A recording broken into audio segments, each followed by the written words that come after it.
கேரளாவில் இடுக்கி மாவட்டத்தில் இருக்கிற வாகமானுக்கு ஒரு 2 நாள் பயணமாக வந்திருந்தேங்க.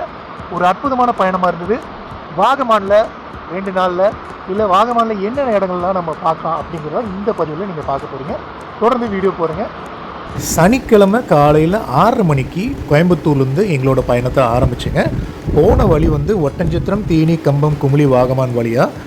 இந்த வழியோட என்ன சிறப்புனா, தமிழ்நாடு சமவெளி பாதையிலேருந்து அப்படியே ஆரம்பித்து மெல்ல மெல்ல கேரளாவோட மலைப்பகுதிக்குள்ளார நம்ம நுழையிறத அழகாக அனுபவிச்சுட்டே போக முடியுங்க. கம்பத்தில் நம்ம இந்த எம்எஸ்ஆர் கிரேப்ஸ் கார்டன் தான் போயிருந்தேங்க. இது ஒரு பெரிய திராட்சை தோட்டம். இங்கே ஆக்டிவிட்டீஸுமே வச்சுருக்காங்க. இங்கே நீங்கள் போய் ஒரு ஃப்ரெஷ்ஷான ஒரு கிரேப்ஸ் ஜூஸ் குடிச்சிட்டு அப்புறம் ஏதாவது ஜிப் லைன் அந்த மாதிரி 1-2 ஆக்டிவிட்டீஸ் பண்ணிட்டு உங்களுக்கு வேணுங்கிற திராட்சையை வாங்கிட்டு டக்குன்னு கிளம்பிக்கலாங்க. இங்கே நிறைய நேரம் டைம் ஸ்பெண்ட் பண்ணாதீங்க. கிரேப்ஸ் ஜூஸ் வாசத்தோடவே நம்ம அடுத்ததாக தமிழ்நாடையும் கேரளாவையும் இணைக்கக்கூடிய குமுளி மலைப்பாதையில் 30 கிலோமீட்டர் கிட்டத்தட்ட போக போகிறோம். சாலையில் 2 பக்கமே அடர்ந்த மரங்களும் வளைஞ்சு போகும்போது சில இடங்களில் நீங்களே பார்ப்பீங்க பிரம்மாண்டமாக இருக்கக்கூடிய அந்த ஹைட்ரோ குழாய்கள் நம்ம கண்ணில் படும். இதெல்லாம் பார்த்துட்டே நம்ம குமுளியை ரீச் பண்ணிடலாங்க. குமுளி பார்த்திங்கன்னா தேக்கடி, பெரியார் புலிகள் சரணாலயம், வாகமான் இந்த மாதிரி சுற்றுலா தலங்களுக்கு போகிறதுக்கான ஒரு சந்திப்பு நகரங்க. இங்கிருந்து மறுபடியும் ஒரு 45 கிலோமீட்டர் போனால் தான் வாகமானை நம்ம ரீச் பண்ண முடியுங்க. குமுளியை கடந்து நம்ம அப்படியே போக கொஞ்ச நேரத்துலேயே 2 பக்கமே பார்த்திங்கன்னா டீ எஸ்டேட்ஸ் சூப்பராக இருக்கும். அது அந்த க்ரீனரி பாருங்கள், அட்டகாசமாக இருக்குது. குமுளிக்கு அப்புறமா நாங்கள் அடைஞ்சது பட்டுமலா மாதா சர்ச்சுங்க. உண்மையிலேயே இது ஒரு சர்ச்சுன்னு சொல்ல முடியாது, ஆனால் ஒரு பர்ஃபெக்டான ஒரு வியூ பாயிண்ட் சொல்லாங்க. எங்கே பார்த்தாலும் டீ எஸ்டேட்டாக இருக்குது, பின்னாடி அப்படியே மேகங்களாக இருக்குது, குளிர்ந்த காற்றாக இருக்குது, அமைதியான சூழ்நிலை இருக்குது. இதெல்லாம் சேர்த்து பார்க்கும்போது இது ஒரு அற்புதமான இடமா இருக்குது. இந்த சர்ச் அவர் லேடி ஆஃப் வேளாங்கண்ணிக்காக அர்ப்பணிக்கப்பட்டதுங்க. இதனோட ஆர்கிடெக்சரும் லொக்கேஷன் தான் மற்ற சர்ச்லேருந்து இது அப்படியே டிஃப்ரெண்ட்டாக காமிக்குதுங்க. பலரும் தேக்கடி வழியாக போகும்போது இந்த இடத்த பார்க்காம போயிடுறாங்க. ஆனால் கண்டிப்பாக இந்த இடத்துல ஒரு ஸ்டாப் பண்ணிவிட்டு இதை பார்த்துட்டு கொஞ்சம் நேரம் டைம் ஸ்பெண்ட் பண்ணிட்டு அப்புறமா அடுத்து நோக்கி போங்க. சர்ச்சுக்கு ஆப்போசிட்லேயே ஒரு ஃபோட்டோ வியூ பாயிண்ட் இருக்குது. வேணா போங்க, இல்லைனா நீங்கள் ஸ்கிப் பண்ணிக்கலாம். பட்டுமலா சர்ச் மாதிரியே நம்ம நிறைய சர்ச்சுகளை வாகமானில் பார்க்க முடியுங்க. பட் நம்ம மற்ற சர்ச்சுக்கெல்லாம் போக போகிறதில்ல.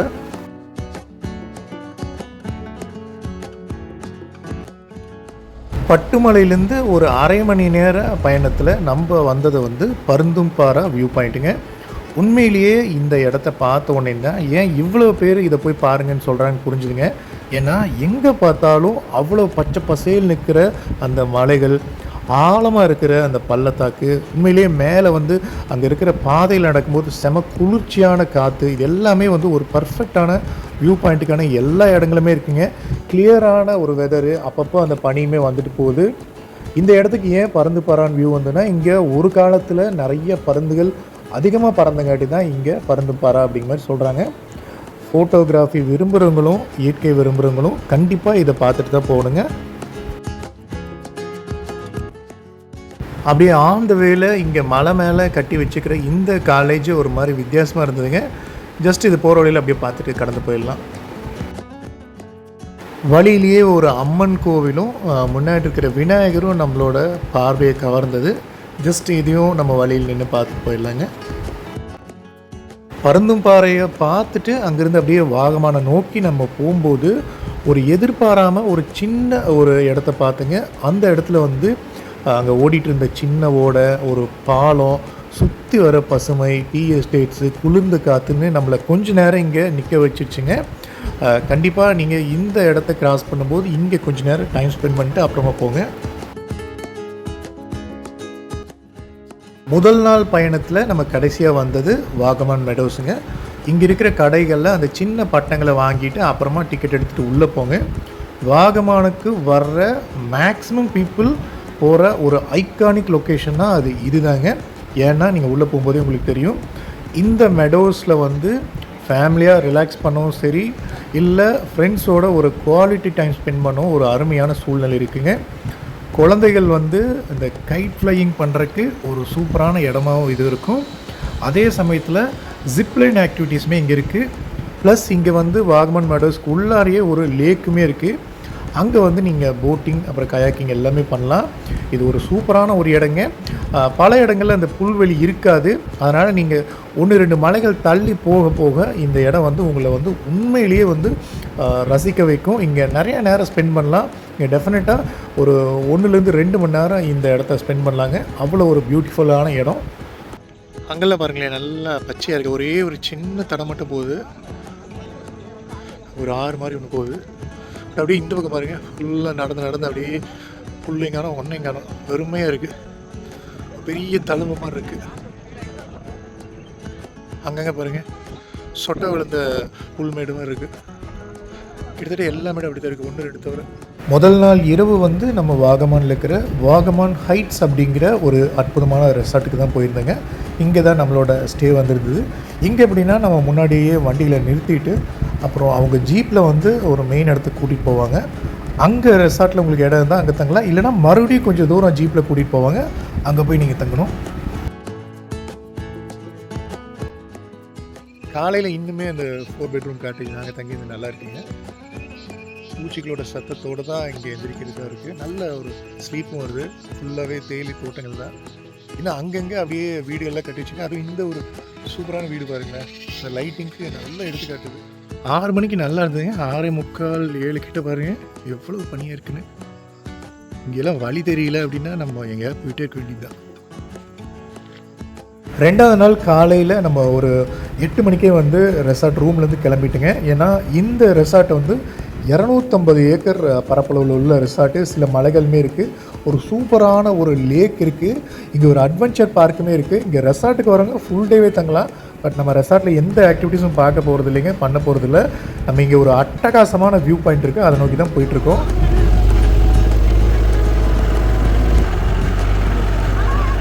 உண்மையிலேயே ஒரு மெய் சிலிர்க்கக்கூடிய ஒரு லொக்கேஷன் தாங்க சொல்லுவேன். அந்த கீழே இருக்கிற அந்த பாதை வழியாக நீங்கள் அந்த இடத்த நோக்கும்போது செம சூப்பராக இருக்குங்க. வேறு சொல்கிறதுக்கு வார்த்தைகளே கிடையாது. ஜஸ்ட் அப்படியே பாருங்கள்.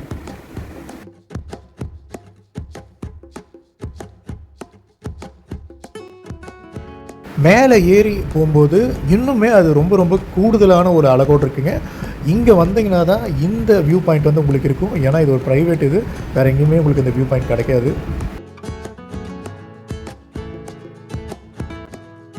வியூ பாயிண்ட்டை பார்த்த உடனேயே வந்துட்டு நம்ம பிரேக்ஃபாஸ்ட் முடிச்சுட்டு ஒரு 9:30 மணி வாக்கில் கிளம்பிட்டேங்க. ஒரு அருமையான ரிசார்ட்டு. பட் நம்மளால் இங்கே ஃபுல்லாக இருக்க முடியல. இருந்தால் ஒரு நாள் ஃபுல்லாகவே இங்கேயே டைம் ஸ்பெண்ட் பண்ணலாம். இந்த வாகமான் ஹைட்ஸில் நிறையா சினிமா ஷூட்டிங் நடக்கிறதா சொல்கிறாங்க. இந்த ஏரி இருக்கு இல்லைங்களா, இங்கே தான் வந்து பேராண்மை படமெல்லாம் வந்து எடுத்திருக்காங்க. அதே மாதிரி புலி அப்படிங்கிற விஜய் நடித்த படமே வந்து இந்த ரெசார்ட்டில் இருக்கிற தோட்டத்தில் தான் வந்து எடுத்திருக்காங்க. 2வது நாள் நம்ம முதல்ல போனது வந்து குருசிமலா ஆசிரமங்க. போகிற பாதை எல்லாமே இது ரொம்பவே சூப்பராக இருந்தது. இந்த பாதையில் என்னென்னா நம்ம நிறையா மாடுகளை பார்க்க முடியுதுங்க. நம்ம இந்த குருசிமலா ஆசிரமத்துக்கு உள்ளார போனோன்னே ரொம்ப அழகாக பராமரிக்கப்பட்ட ஒரு சேப்பல் வந்து இருக்குது. அதை தொடர்ந்து நம்ம அப்படியே போகும்போது அமைதியான சூழ்நிலையில் இருக்கிற ஒரு சர்ச்சுமே இருக்குங்க. இந்த ஆசிரமத்துக்குள்ள இன்னொரு சிறப்பு என்னென்னா, இங்கேயே ஒரு டெய்ரி ஃபார்ம் இருக்குது. ஏராளமான பசுக்களை வந்து இங்கே அப்படி இயற்கையான சூழ்நிலையில் பராமரிக்கிறாங்க. அது அமைதியாக மேய்ஞ்சிட்டு இருக்கிறது வந்து நமக்கு உண்மையே கண்ணுக்கு குளிர்ச்சியாக இருக்குங்க.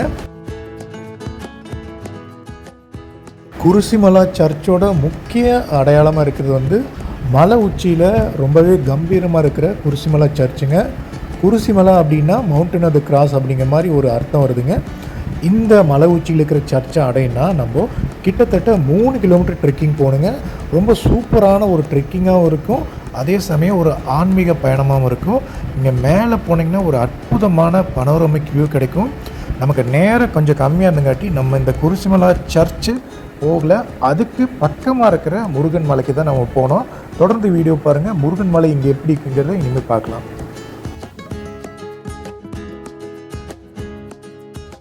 கடல் மட்டத்திலேருந்து கிட்டத்தட்ட 1300 மீட்டர் உயரத்தில் தான் வந்து இந்த முருகன் மலை அமைஞ்சிருக்குங்க. வாகமானில் one of the must visit பிளேஸ்ன்னு சொல்லலாம். நம்ம குறிச்சிமலை சர்ச்சிலேருந்து அப்படியே இந்த பாதை ஆரம்பிக்குது. பக்கத்துலேருந்தே ஒரு 20-25 நிமிஷம் நம்ம நடக்கிறதுக்கு தகுந்த மாதிரி போகுங்க. போகிற வழியில் வந்து லெஃப்ட் சைடில் மயிலுக்கான ஒரு சிலையுமே இருக்குது. பார்க்குறக்கு ரொம்ப நல்லாயிருக்கு. ஆனால் கலர் இல்லாதங்காட்டி கொஞ்சம் பழசாக இருக்குது. நம்ம மலை உச்சிக்கு போனோன்னே அங்கே ஒரு சின்ன முருகன் கோவில் இருக்குங்க. ஆனால் நம்ம போன டைம் வந்து பூட்டியிருந்தாங்க. அதையும் தாண்டி கொஞ்சம் பின்னாடி போகும்போது இந்த வாகமான் மலை தொடர்களோட 360 டிகிரி பனோரமிக் வியூ வந்து சூப்பராக இருக்கும். அது நம்ம போன டைம் வந்து பனியாகவும் இருந்தது, வெயிலாகவும் இருந்தது, எல்லாமே மாறி மாறி மாறி மாறி இருந்ததுங்க. கண்டிப்பாக வாகமானில் இது ஒரு மிஸ் பண்ணக்கூடாத ஒரு இடங்க. அடுத்ததாக நாங்கள் போனது வந்து தங்கல் பாறைங்க. வாகமானோட முக்கிய சுற்றுலாவாகவும் ஆன்மீக தலமாகவும் அமைஞ்சிருக்கிறது தான் இந்த தங்கல் பாறைங்க. ஒரு பெரிய பாறை மலை மேலே ஷேக் ஃபரிதுன் அப்படிங்கிறவரோட நினைவிடத்துக்கு தான் இந்த இடம் வந்து பிரபலமானதுங்க. எல்லாருமே இங்கே போயிட்டு மரியாதை பண்ணுறாங்க. நாங்கள் போன டைம் வந்து மழை சரியாக ஆரம்பிச்சிருச்சுங்க. மேலே போனவங்க பூரா நனைஞ்சிருப்பாங்க. அதனால் நம்ம மேலே போக முடியல. கீழேருந்து காட்சிகளை மட்டும் ரசிச்சுட்டு வந்துட்டோம். ஆனால் மழை விட்டோன்னு பார்த்தீங்கன்னா அந்த பாறையிலேருந்து அப்படியே நிறைய அருவிகள் மாதிரி வந்து சூப்பராக இருந்ததுங்க. வாய்ப்பு கிடைச்சா மேலே போயிட்டு வாங்க. ஆனால் நிறைய நேரம் போயிட்டு வரக்காகும். மழை பேஞ்ச ஆரம்பிச்சோன்னேங்க பாறையோட நிறமே ஒரு மாதிரி மாறிடுச்சு. அங்கங்கே குட்டி குட்டியாக நிறைய அருவிகள் வருது.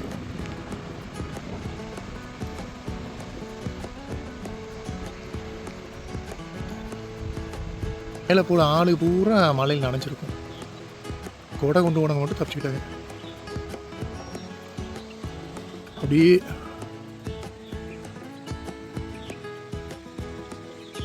அடுத்ததாக நாங்கள் போனது வந்து வாகமானில் இருக்கிற பைன் ஃபாரஸ்ட்டுங்க. எல்லாருமே வந்து போகக்கூடிய இன்னொரு ஐகானிக் லொக்கேஷன் தான். ஆனால் இதுக்கு போகணுன்னா நீங்கள் நிறைய கடைகள் எல்லாம் கடந்து அப்புறம் மண்பாதை வழியாக தான் போகணும். இங்கேயுமே ஒரு 40 ரூபா டிக்கெட் எடுத்து தான் போகணும். இந்த மரங்கள் எல்லாமே வந்து இயற்கையாக விளைஞ்சது கிடையாதுங்க. இங்கே இருக்கிற வனத்துறையினர் தான் வந்து இதை வந்து நட்டு வச்சுருக்காங்க மண் அரிக்கிற தடுக்கிறதுக்காக. ஆனால் அதுவே இன்றைக்கி வந்து ஒரு பெஸ்ட்டு டூரிஸ்ட் பிளேஸாக வந்து மாறி இருக்குங்க. இங்கே வந்து ஃபோட்டோ லவர்ஸ்க்கும் ரியலான க்ரியேட்டர்ஸ்க்கும் ஃபேமிலிக்குமே வந்து இது ஒரு பர்ஃபெக்டான ஸ்பாட்டுங்க. மிஸ் பண்ணக்கூடாமல் போய் வரக்கூடிய ஒரு இடங்க வாகமானில். பைன் ஃபாரஸ்ட்டுக்கு பக்கமாக இருக்கிற வாகமானில் இருக்கிற கிளாஸ் பிரிட்ஜுக்கு போகிறது தான் அடுத்த பிளானுங்க. சரி வாங்க கிளாஸ் பிரிட்ஜ் எப்படி இருக்குன்னு பார்ப்போம். ஸோ அட்வென்ச்சர் பார்க்குக்குள்ளே தான் அந்த பெரிய கிளாஸ் பிரிட்ஜ் இருக்குங்க. பட் நம்ம போன டைம் மழை பெஞ்சுதானா கிளாஸ் பிரிட்ஜில் யாரும் அலோவ் பண்ணல. அட்வென்ச்சர் பார்க் இருக்கிற பகுதி தான். மேலே இங்கே பாஸ் வாங்கிட்டு நம்ம மேலே போனோம். மேலே கொஞ்சம் நல்லா தான் இருக்குதுன்னு நினைக்கிறேன். போன பார்க்கலாம் பாருங்கள். எல்லாமே வியூ பாயிண்ட்ஸ் தான். அங்கே ஒரு வியூ பாயிண்ட்ஸ் தெரியுதுங்களா? அப்படியே இங்கே அப்படியே நல்லா இருக்குது. இதெல்லாம் நிறைய டைம் இருந்தால் நம்ம போகலாம். இங்கே பார்க்காக இருக்குது, நல்லா இருக்குது.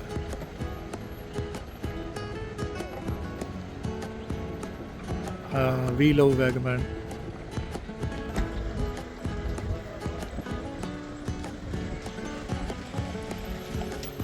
மர்மலா வாட்டர் ஃபால்ஸை நோக்கி நம்ம போயிட்டுருக்கும்போது வழியிலேயே நாங்கள் ஒரு கரிக்காடு வியூ பாயிண்ட்னு ஒரு சூப்பரான ஸ்பாட்டை பார்த்தோங்க. ஆனால் அந்த வியூ பாயிண்டில் ஏறி பார்க்குற மாதிரி இப்போது அலோவ் பண்ணல. ஒரு சிறுத்தை சிலையுமே இருந்தது. இங்கே நீங்கள் சில ஃபோட்டோஸ் எடுத்துகிட்டு அப்படியே நீங்கள் மூவ் பண்ணிக்கலாம். சரி அப்படியே மர்மலா அருவிக்கு போகலான்னு பார்த்தா இங்கே ஒரு லாங்கஸ்ட் ஜிப்லைன் வந்து நம்மளோட கண்ணில் பட்டுச்சுங்க. சரி வாங்க அங்கே என்ன தான் பண்ணுறாங்கன்னு பார்க்கும்போது அது செவலாங்க இருந்ததுங்க. ரொம்ப பார்க்குறக்கே த்ரில்லிங்காக இருந்தது. அதை அவங்க போயிட்டு அப்படியே திரும்ப வர்றது உண்மையிலேயே அட்வென்ச்சராக இருந்தது. அட்வென்ச்சரை நீங்கள் லவ் பண்ணுறீங்கன்னா கண்டிப்பாக இது ஒரு மஸ்ட் ட்ரை ஆக்டிவிட்டிங்க. அவங்களே வந்து அங்கே உங்களுக்கு ட்ரோன் ஷாட்டுமே எடுத்து தர்றாங்க. சூப்பரான இந்த த்ரில்லிங்கான அட்மாஸ்பியரை கொஞ்ச நேரம் நம்ம ரசிச்சுட்டு அப்புறமா தான் நம்ம கிளம்புனுங்க. மர்மலா வாட்டர் ஃபால்ஸ் போகிற ரோடுங்க பூராமே பைனாப்பிள் தோட்டம். பின்னாடி திருப்பி காமிக்கிட்டு பாருங்க. பூராமே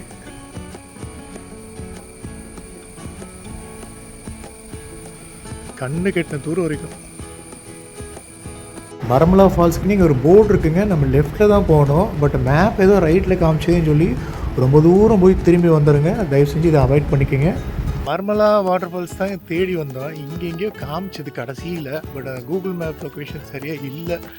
மறுபடியும் நம்ம திரும்ப போய் அங்கே தான் ஏதோ போர்டு இருந்தது, அந்த போர்டு வழியாக போக போகிறோம். அந்த போர்ட்லேருந்து ஒரு கிட்டத்தட்ட ஒரு 5 அல்லது 6 கிலோமீட்டர் தூரம் வந்து இந்த மர்மலா ஃபால்ஸ் வருங்க.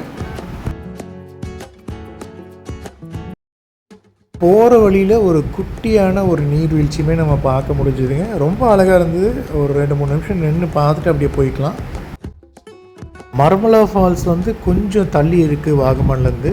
ஸோ இங்கே வந்து ஒரு என்ட்ரி டிக்கெட் வாங்கிட்டு நம்ம கொஞ்சம் தூரம் ட்ரெக்கிங் மாதிரி போகணுங்க. ஸோ 2ஆக பிரியுதுங்க. குளிக்கிறதுனா நீங்கள் இந்த வழியாக போய் குளிக்கலாம்.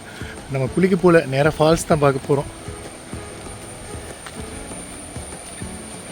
பாதை வந்து ஓரளவுக்கு சுமாராக தாங்க இருக்கும். இந்த நீர்வீழ்ச்சி வந்து ரப்பர் தோட்டங்களுக்கு மத்தியில் தான் வந்து இது வந்து அமைஞ்சிருக்குங்க. ரொம்ப அமைதியான சூழ்நிலையில் பூராமே மரம் செடி கொடிகள் தான் இருக்குது. இயற்கை விரும்புகிறவங்களுக்கு இது வந்து உண்மையிலே ஒரு பெஸ்ட்டு ஸ்பாட்டுங்க. அதுவும் மழை காலத்துலலாம் வந்து கொஞ்சம் ரிஸ்க்காக தான் இருக்கும். தண்ணி அளவாக வர டைமில் போய்க்கலாம். கிட்டத்தட்ட 60 மீட்டர் உயரத்துலேருந்து இந்த அருவி வந்து விழுகுதுங்க.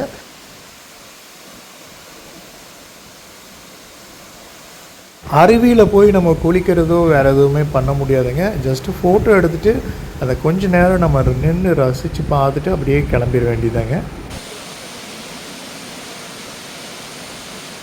அப்படியே மறுபடியும் நம்ம போன பாதையிலேயே நம்ம திரும்ப வரோங்க. அடுத்த லொக்கேஷன் வந்து உளுப்புண்ணி டனலுங்க.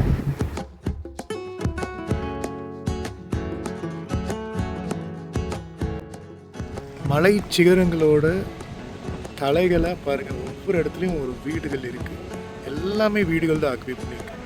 வீடு இல்லை ரெசார்ட், மோஸ்ட்லி ரெசார்ட்ஸ் தான். மலை மேலே இருக்கிற அந்த ஒரு செட்டப் பாருங்களேன். இது மாதிரி தான் எல்லா மலைகளுமே ஏதோ ஒன்று கட்டி வச்சுருக்காங்க. மலை உச்சியில், மலை ஓரத்தில் ஒரு மாதிரி பார்க்குறக்கே திகிலாக தான் இருக்குங்க. அப்படியே நம்ம வாகமானில் இருக்கிற மெயின் இடத்துக்கு வந்துட்டுங்க. இங்கே உங்களுக்கு ஏதாவது ஸ்பைசஸ் வேணுன்னா நீங்கள் அப்படியே நிறுத்தி வாங்கிக்கலாம். இங்கே கொஞ்சம் க்ரௌடடாக இருக்கும். நம்ம அடுத்ததாக போகிறது வந்து உளுப்புண்ணி டனலுங்க.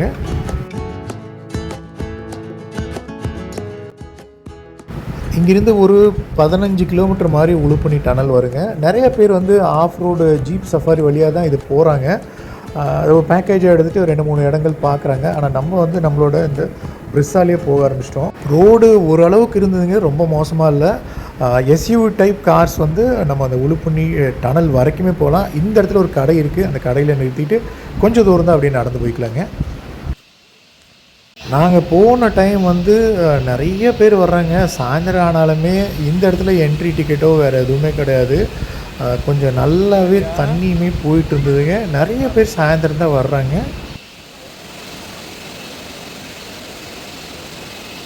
ஒரு சைடு வந்து தண்ணியை தேக்கி வச்சு அங்கேருந்து அப்படியே தண்ணி வழிஞ்சி போகிறது, அது கொஞ்சம் வேகமாக போகுது. செந்நிறத்தில் போகிறது உண்மையிலேயே இந்த இடத்துக்கு ரொம்பவே கூடுதல் அழகு தருது. அப்புறம் அப்படியே ரைட் சைடு நம்ம போகும்போது அந்த சுரங்கப்பாதை இருக்குங்க. இந்த சுரங்கப்பாதையில் நிறைய ஷூட்டிங் எடுத்திருக்காங்க போல இருக்குது. மலையை குடஞ்சி கிட்டத்தட்ட ஒரு 4 கிலோமீட்டர் தூரத்துக்கு அந்த சுரங்கப்பாதை போகுதுங்க. எல்லாருமே கொஞ்சம் தூரம் உள்ளே போயிட்டு அப்படியே திரும்ப வந்துடுறாங்க. நாங்கள் போன அன்றைக்கி தண்ணியோட ஃப்ளோவுமே வந்து ஜாஸ்தியாக இருந்தது. இது டெஃபினட்டாக ஒரு போகக்கூடிய இடங்க. ஆனால் ஒரு சின்ன டேஞ்சரஸான ஸ்பாட்டுன்னு கூட சொல்லலாம். இதை உளுப்புண்ணி டனல் இருக்கு இல்லைங்களா, அதுக்கு முன்னாடி அப்படியே ரைட்டில் போகும்போது இந்த ஆறு மாதிரியான ஒரு பகுதி போகுது. இங்கே ஒரு சின்னதாக ஒரு அணை மாதிரி வச்சுருக்காங்க, தடுப்பணை மாதிரி. அட்டகாசமாக போகுதுங்க. அது நம்ம கரெக்டாக பயணத்தை முடிக்கிற டைமில் ஒரே மழையாகி போச்சு. மலையில் நனைஞ்சிட்டு காட்டி அங்கே ஒரு கடை இருந்ததுங்க. அங்கேயே வந்து துண்டெல்லாம் வச்சுருக்காங்க. அங்கே அப்படியே ஒரு சூடாக நூடுல்ஸ் சாப்பிட்டு கொஞ்ச நேரம் அந்த இடத்துல நின்று ரசித்து அந்த ஜீப்பெல்லாம் போகிறத பாருங்களேன். ரொம்ப சூப்பராக இருக்குது அந்த மழை பெய்கிற டைமில் பார்க்குறக்கு. நம்ம ஒரு கிட்டத்தட்ட ஒரு 5:45 மாதிரி ஆயிடுச்சுங்க இந்த இடத்துலையே. வாகமான் பயணம் முழுவதுமே பனியும் வெயிலும் மழையுமாக இருந்தது. அது கடைசியில் கொஞ்சம் மழையில் மாட்டிக்கிட்டோம். ஒரு அற்புதமான பயணமாக இருந்தது. Tata bye bye Vagamon. கொஞ்சம் இந்த மலைகளை நோண்டுறது தவிர்த்துக்கலாம். நிறைய இடங்களில் மலையை நோண்டிகிட்டே இருக்காங்க. பார்க்குற கொஞ்சம் கஷ்டமாக இருக்குது. ரிட்டன் வந்து நம்ம தொடுப்புழா, திரிஷூர், பாலக்காடு வழியாக கோயம்புத்தூர் போயிட்டுங்க. இது வந்து இன்னொரு விதமான வாகமானை வந்து நம்மளுக்கு காமிச்சிதுங்க. ஏன்னா இந்த சைடு ஃபுல்லாகவே டீ எஸ்டேட்ஸ் தான். நம்ம இது வரைக்கும் பார்த்த வாகமானை விட இந்த பகுதி வந்து ரொம்பவே டிஃப்ரெண்ட்டாக இருந்ததுங்க. மழை பெய்யுது, அது ஒன்று தான் நம்மளுக்கு ஜூலை மாதங்களில் இருக்கிற ஒரு பிரச்சனை. இந்த 2 நாள் வாகமான் பயணத்தில் எல்லா இடங்களுமே பார்த்துட்டுங்க. ஒரு டிஃப்ரெண்ட்டான இடமா இருந்தது. ரொம்ப கூலிங் இல்லைனாலும் ஓரளவு கூலிங் இருக்குங்க. எல்லாருமே கண்டிப்பாக ஒரு தடவை வாகமான் போய் வரலாம். இந்த வீடியோ உங்களுக்கு பிடிச்சிருந்தா நம்ம சேனல் சப்ஸ்கிரைப் பண்ணுங்கள். இந்த வீடியோவை லைக் பண்ணி கமெண்ட் பண்ணுங்கள். நன்றி.